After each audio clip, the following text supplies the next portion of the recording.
राजा विक्रमादित्य की उनकी रानी के साथ बहस हो गई। रानी कहने लगी, मैं रूठ गई तो आपको मेरे जैसी रूपवती व गुणवान पत्नी कहाँ मिलेगी। राजा कहता है, मैं तो तेरे से भी सुंदर व गुणवान पत्नी ला सकता हूँ, जिसका तू तो किसी भी तरह से मुकाबला ही नहीं कर सकती। रानी कहती है, यदि ऐसी बात है तो फिर आप चबोली को अपनी रानी बनाकर लाओ तो मानूं। राजा उसी वक्त चबोली से विवाह करने के लिए चल पड़ा। चबोली बहुत ही सुंदर, रूपवती व गुणवान थी और राजा उससे विवाह करने की इच्छा रखता था।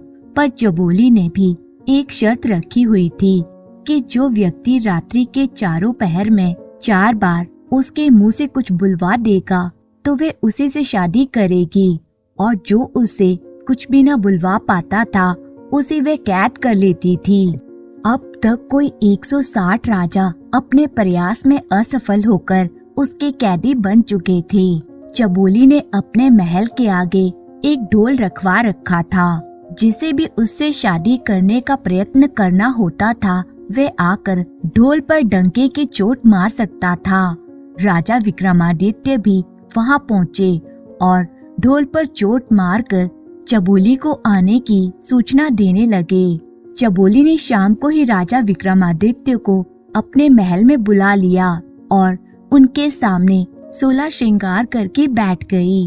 राजा ने वहां आने से पहले अपने 4 वीर जो अदृश्य हो सकते थे व रूप बदल सकते थे को साथ ले लिया था और उन्हें समझा दिया था कि उन्हें उनके साथ चबोली के महल में रूप बदलकर छुप जाना है। राजा चबोली के सामने बैठ गया। चबोली तो बोली ही नहीं, ऐसी चुपचाप बैठी रही जैसे पत्थर की मूरत हो। पर राजा भी आखिर राजा विक्रमादित्य था। वे चबोली के पलंग से बोला, पलंग, चबोली तो बोलेगी नहीं तो तू ही कुछ बोल ताकि रात का एक पहर तो कट जाए। पलंग में छिपा राजा का एक वीर बोलने लगा, राजा आप यहाँ आकर फंस गए। खैर मैं आपको एक कहानी सुनाता हूँ, आप हुंकार दीजिए, कम से कम एक पहर तो कट ही जाएगा। पलंग बोलने लगा, राजा हुंकार देने लगा। एक समय की बात है, एक राजा का बेटा और एक साहूकार का बेटा बचपन से ही बड़े अच्छे मित्र थे। साथ रहते, साथ खेलते, साथ खाते पीते। एक दिन उन्होंने बचपन व नादानी में आपस में एक वचन दिया कि जिसकी शादी पहले होगी वे अपनी पत्नी को सुहाग रात के दिन अपने मित्र के पास भेजेगा। समय बीता और बात आई गई हो गई। समय के साथ दोनों मित्र बड़े हुए तो साहूकार ने अपने बेटे का विवाह कर दिया। साहूकार की बहू घर आई। सुहाग रात के दिन बहू 16 श्रृंगार किए हुए अपने शयन कक्ष में घुसी। देखा तो उसका पति मुंह लटकाए उदास बैठा हुआ है। उसकी पत्नी बहुत चतुर थी। अपने पति की यह हालत देखकर बड़े प्यार से हाथ जोड़कर बोली, क्या बात है स्वामी, क्या आप मुझसे नाराज हैं? क्या मैं आपको पसंद नहीं हूँ? क्या मेरे माँ बाप ने शादी में जो दिया है वे आपको पसंद नहीं आया? मैं जैसे भी हूँ आपकी सेवा में हाजिर हूँ। आपने मेरा हाथ थामा है, मेरी लाज बचाना अब आपके हाथ में है। साहूकार का बेटा बोला, ऐसी बात नहीं है, मैं धर्म संकट में फंस गया हूँ। बचपन में मैंने नादानी के चलते अपने मित्र राजा के बेटे से एक वचन कर दिया था जिसे ना निभा सकता हूँ और ना ही तोड़ सकता हूँ। अब क्या करूँ समझ नहीं आ रहा और ना ही वचन के बारे में बताना आ रहा है। आपने ऐसा क्या वचन दिया है? कृपया मुझे भी बताइए। यदि आपने कोई वचन दिया है तो उसे पूरा भी करेंगे। मैं भी इसमें आपका साथ दूंगी। साहूकार के बेटे ने अपनी पत्नी को ना चाहते हुए भी बचपन में किए वचन की कहानी सुना दी। पत्नी कहती है, हे नाथ, चिंता ना करें, मुझे आज्ञा दीजिए, मैं आपका वचन भी निभा लूंगी और अपना धर्म भी बचा लूंगी। ऐसा कह पति से आज्ञा लेकर साहूकार के बेटे की पत्नी 16 श्रृंगार किए राजकुमार के महल की ओर चल पड़ी। रास्ते में उसे चोर मिले। उन्होंने गहनों से लदी साहूकार के बेटे की पत्नी को लूटने के इरादे से रोक लिया। उसने चोरों से कहा, आप मुझे छोड़ दीजिए, मैं एक जरूरी काम से जा रही हूँ। वापस आकर सारे गहने जेवरात उतार कर आपको दे दूंगी, ये मेरा वायदा है। पर अभी मुझे मत रोकिए, जाने दीजिए। चोर बोले, तेरा क्या भरोसा, जाने के बाद आए ही नहीं, और आए भी तो सिपाहियों के साथ आए। पत्नी कहती है, मैं आपको वचन देती हूँ, मेरे पति ने एक वचन दिया था, उसे पूरा करने के लिए जा रही हूँ। उस वचन के पूरा होते ही आपको दिए वचन को भी पूरा करने आऊंगी। चोर ने आपस में सलाह की कि देखते हैं ये वचन पूरा करती है या नहीं। यदि नहीं भी आई तो कोई बात नहीं, एक दिन लूट का माल ना मिला सही। साहूकार के बेटे की पत्नी राजकुमार के महल की सीढ़ियां चढ़ गई। राजकुमार पलंग पर अपने कक्ष में सो रहा था। साहूकार के बेटे की पत्नी राजकुमार को जगाते हुए कहने लगी, उठ जाओ राजकुमार। आवाज सुनकर राजकुमार चौंक कर जागा और देखा उसके कक्ष में इतनी रात गई एक सुंदर स्त्री 16 श्रृंगार किए खड़ी है। राजकुमार को लगा वह कोई सपना देख रहा है, इसलिए राजकुमार ने बार बार आंखों की पलकें झपकाते हुए कहा, हे देवी, तुम कौन हो, कहाँ से आई हो, और इस तरह से इतनी रात्रि गए, तुम्हारा यहाँ आने का क्या प्रयोजन है।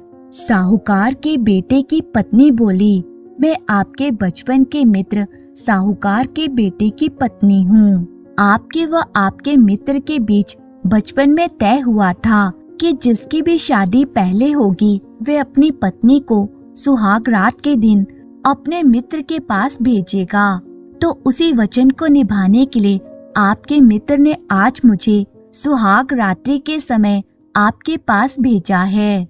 राजकुमार को यह बात याद आई तो वह बहुत शर्मिंदा हुआ और अपने मित्र की पत्नी से बोला, हे देवी, मुझे माफ कर दीजिए, वो तो बालपन में नादानी में हुई बातें थी। आप तो मेरे लिए माँ और बहन के समान हैं।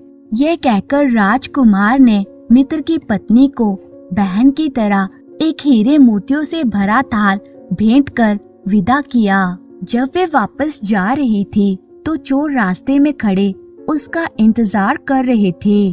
उसे देखकर आपस में चर्चा करने लगे, अरे ये औरत तो जुबान की पक्की है। साहूकार के बेटे की पत्नी ने चोरों के पास आकर कहा, यह हीरे मोतियों से भरा थाल रख लीजिए, ये आपके भाग्य में ही लिखे थे और मैं अभी अपने गहने उतार कर भी आपको दे देती हूँ। कहकर वे अपने एक एक करके सभी गहने उतारने लगी। चोरों को यह देखकर बड़ा आश्चर्य हुआ। वे पूछने लगे, पहले ये बता कि तू कहाँ गई थी और ये हीरों भरा थाल तुझे किसने दिया।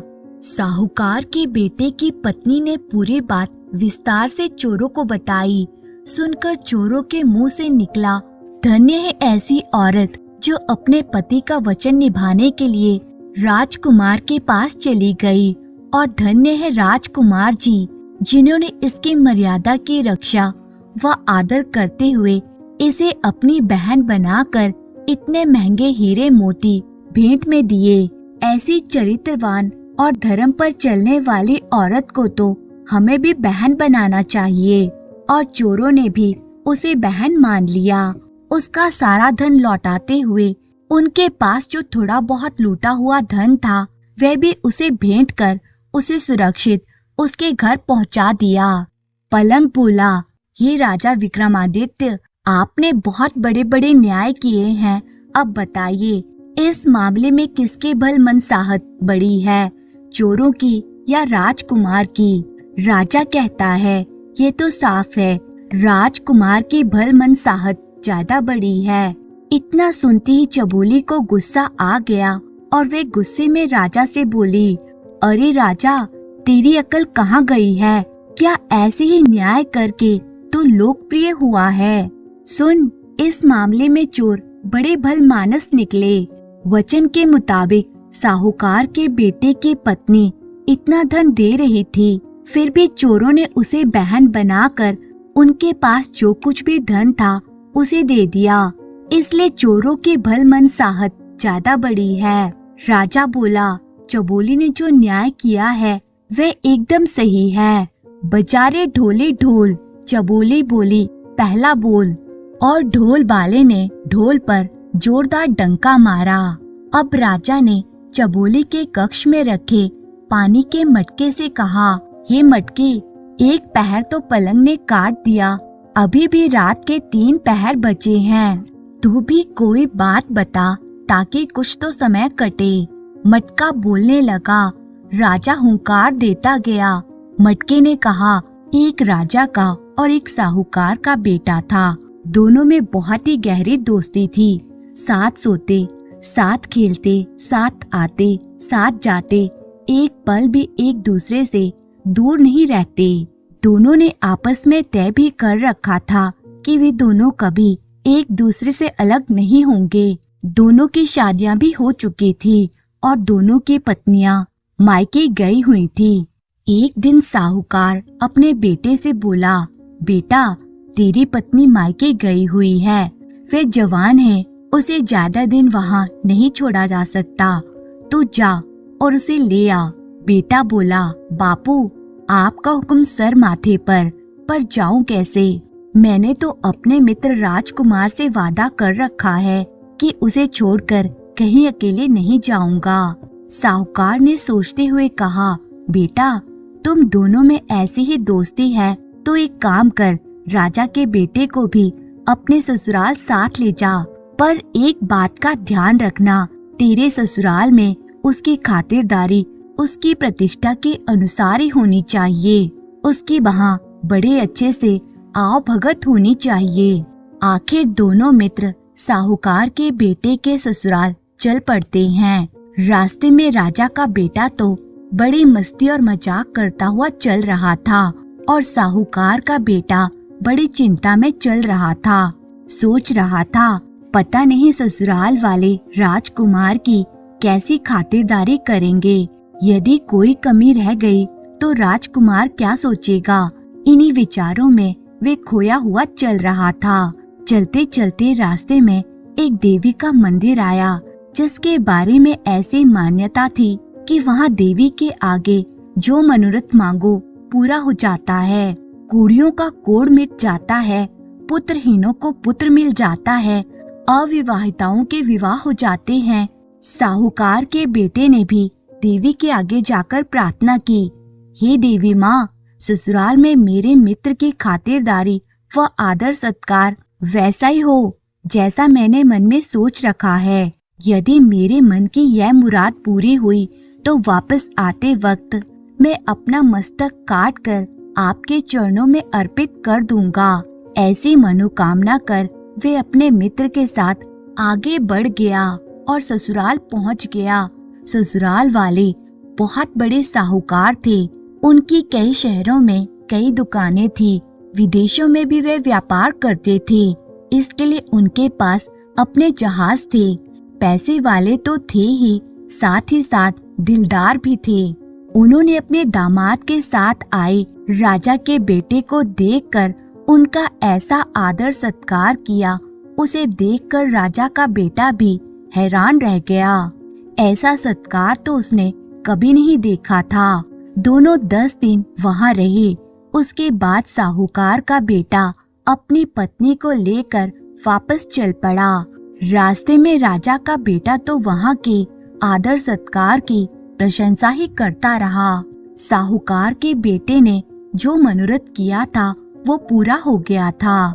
रास्ते में देवी का मंदिर आया तो साहूकार का बेटा रुका और बोला, आप चलें, मैं दर्शन करके आता हूँ। राजा का बेटा बोला, मैं भी चलूं, दोनों एक साथ दर्शन कर लेंगे। साहूकार का बेटा कहता है, नहीं, मैंने अकेले में दर्शन करने की मन्नत मांगी है, इसलिए आप रुकिए। साहूकार का बेटा मंदिर में गया और अपना शीश काट कर देवी के चरणों में चढ़ा दिया। राजा के बेटे ने काफी देर तक इंतजार किया, फिर भी साहूकार का बेटा नहीं आया, तो वह भी मंदिर में जा पहुंचा। आगे देखा तो मंदिर में उसके मित्र का कटा सिर एक तरफ पड़ा था और धड़ एक तरफ। यह देखकर राजा के बेटों के पैरों के तले से जमीन ही खिसक गई। ये क्या हो गया? अब मित्र की पत्नी और उसके पिता को मैं क्या जवाब दूंगा? राजकुमार सोच में पड़ गया। इस तरह बिना मित्र के घर जाऊंगा तो लोग क्या कहेंगे? आज तक तो हम दोनों अकेले नहीं रहे, फिर आज कैसे हो गए? ये सब सोचते सोचते और विचार करते हुए राजकुमार ने अपनी तलवार निकाली और अपना सिर काट डाला।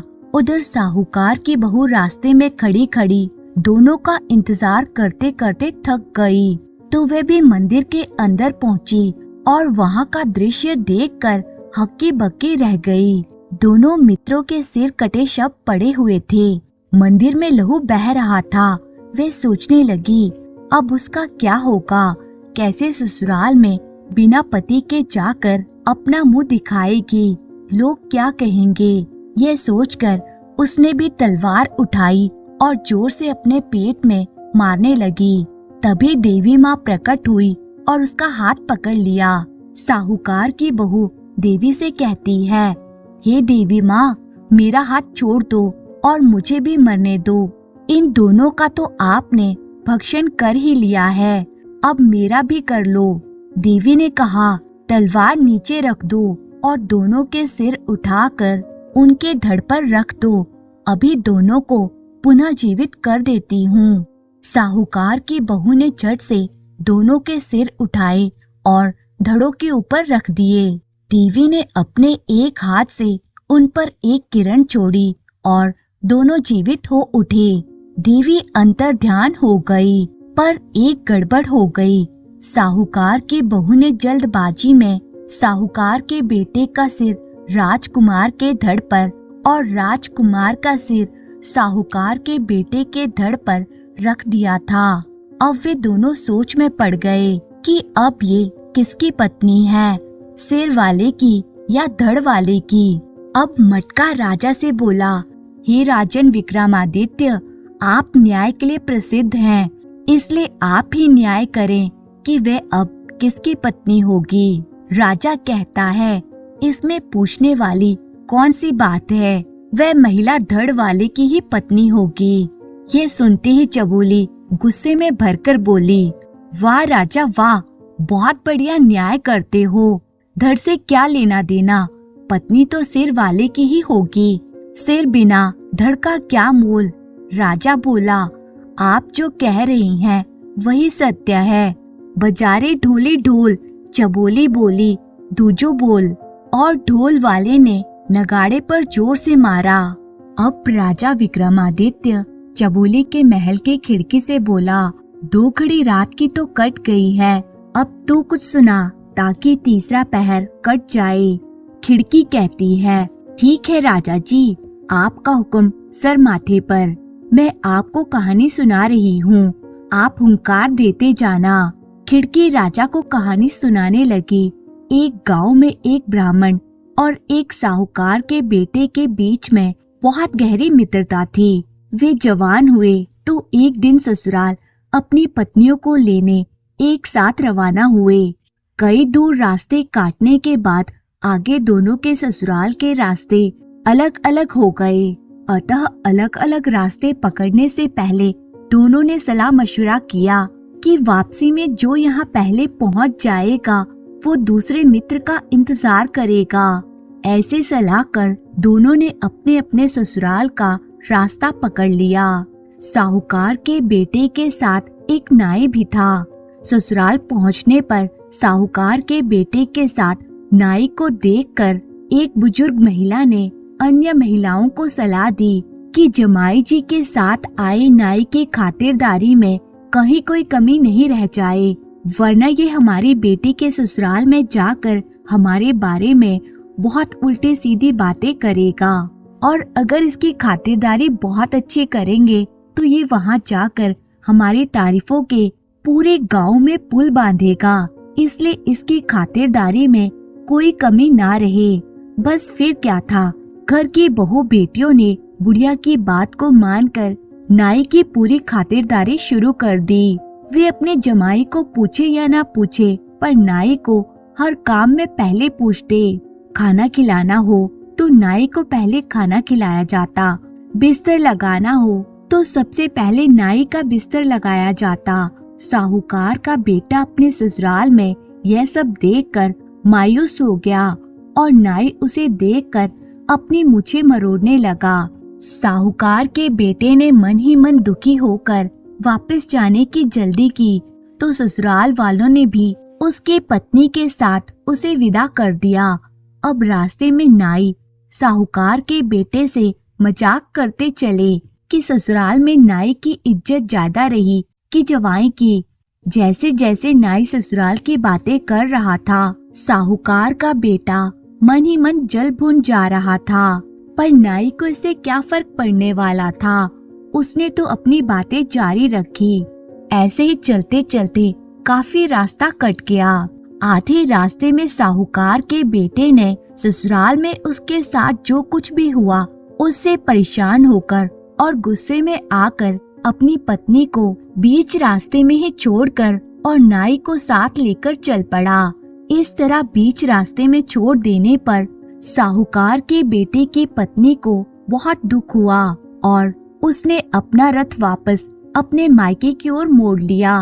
पर वे रास्ता भटक कर किसी और अनजान नगर में पहुंच गई।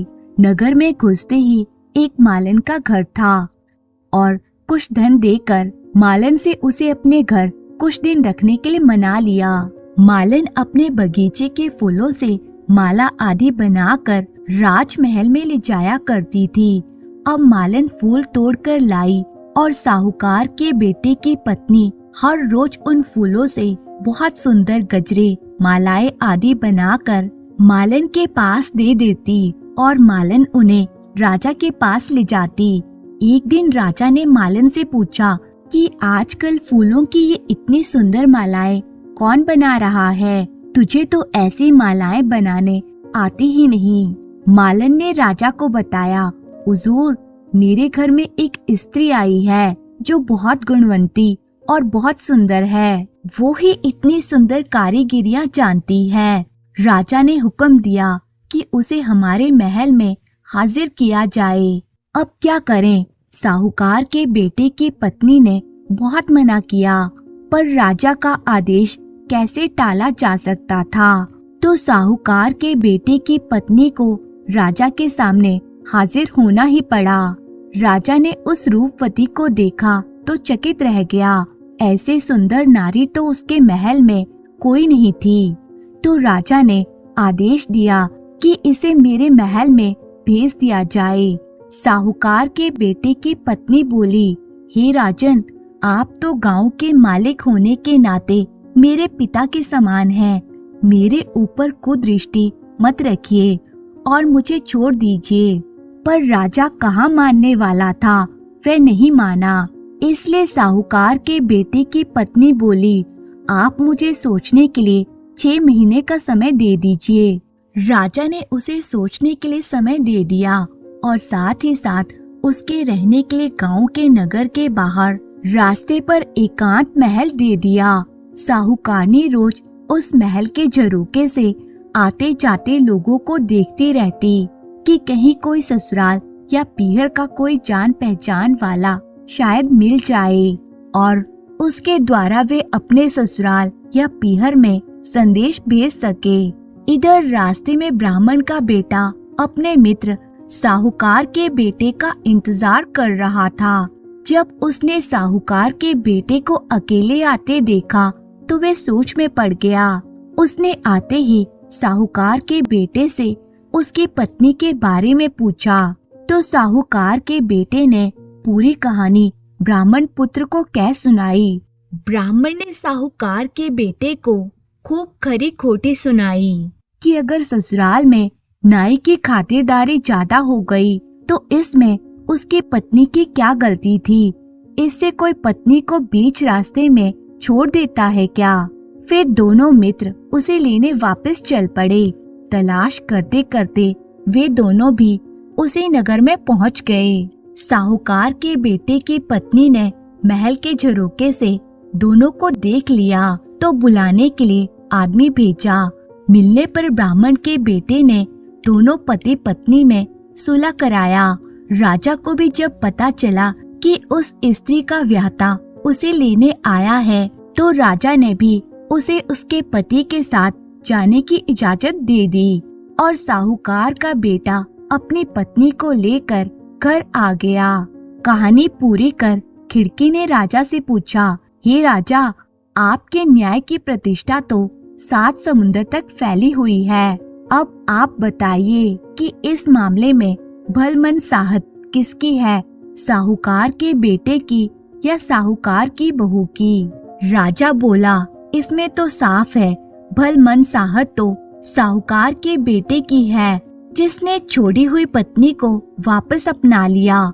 इतना सुनते ही चबोली के मन में तो मानो आग लग गई हो। उसने राजा को फटकारते हुए कहा, अरे अधर्मी राजा, क्या तू ऐसे ही न्याय कर प्रसिद्ध हुआ है? साहूकार के बेटे की इसमें कौन सी भलमन साहत है? भलमन साहत तो साहूकार की पत्नी की थी, जिसे निर्दोष होने के बावजूद भी साहूकार के बेटे ने छोड़ दिया था और उसे रानी बनने का मौका मिलने के बावजूद भी वह नहीं मानी और अपने धर्म पर अडिग रही। धन्य है ऐसी स्त्री। राजा बोला, हे चबोली जी, आपने जो न्याय किया है वही न्याय है। बजारे ढोली ढोल, चबोली बोली तीजो बोल, और ढोल बाले ने नगाड़े पर जोर से दे मारी। इस तरह 3 पहर कटे और 3 बार चबोली के मुंह से बोल बुलवाने में राजा विक्रमादित्य सफल रहे। अब चबोली भी पहले से ज्यादा सतर्क हो गई थी कि अब चौथी बार नहीं बोलना है।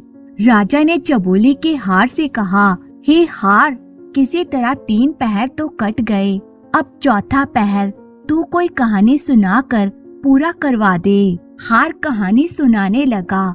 4 मित्र थे, जिनमें से एक ब्राह्मण, एक सुनार, एक दर्जी और एक बढ़ई था। चारों एक दिन आपस में सलाह कर कमाने के लिए एक साथ दूसरे प्रदेश के लिए रवाना हो गए। पूरे दिन चलने के बाद एक जगह वे रात को विश्राम करने के लिए रुक गए। वहाँ फिर चारों मित्रों ने सलाह की कि कहीं ऐसा ना हो कि रात को सोते समय कोई हमारा सामान चुरा ले। तो ऐसा करते हैं कि एक एक कर रात में बारी बारी से पहरा देते हैं।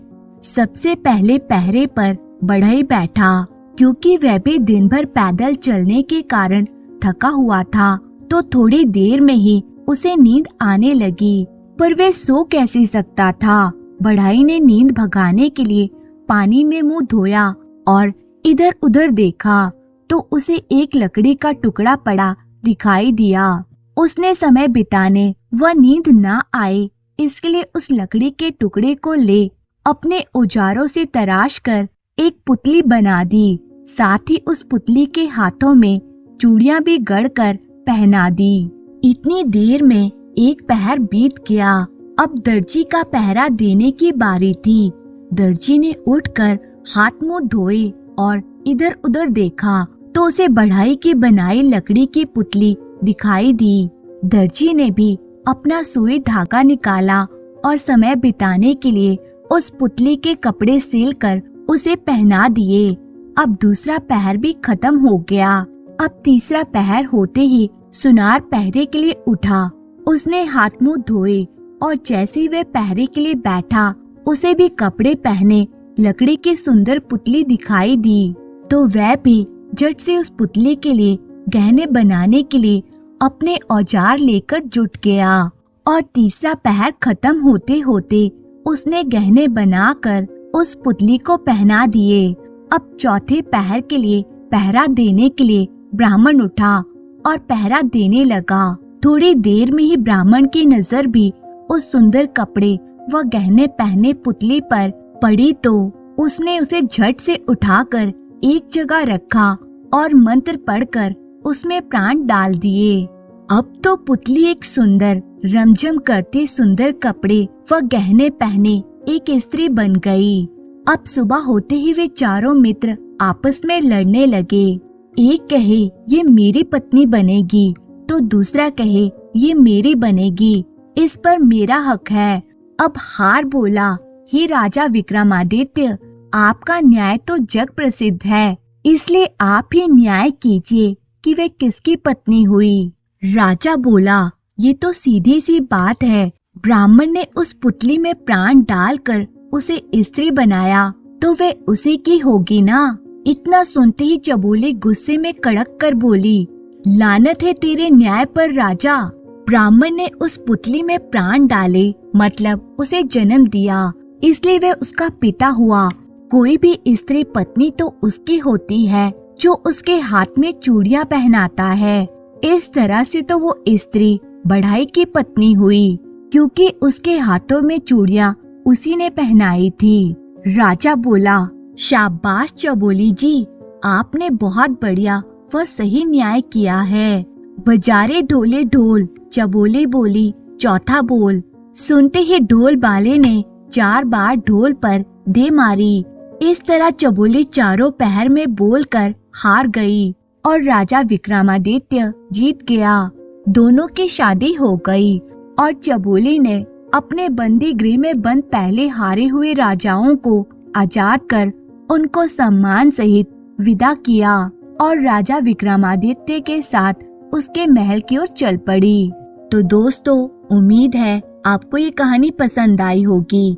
तो इसी तरह की कहानियाँ देखने के लिए दिव्या सागर स्टोरीज चैनल को सब्सक्राइब कर लीजिए। बहुत बहुत धन्यवाद।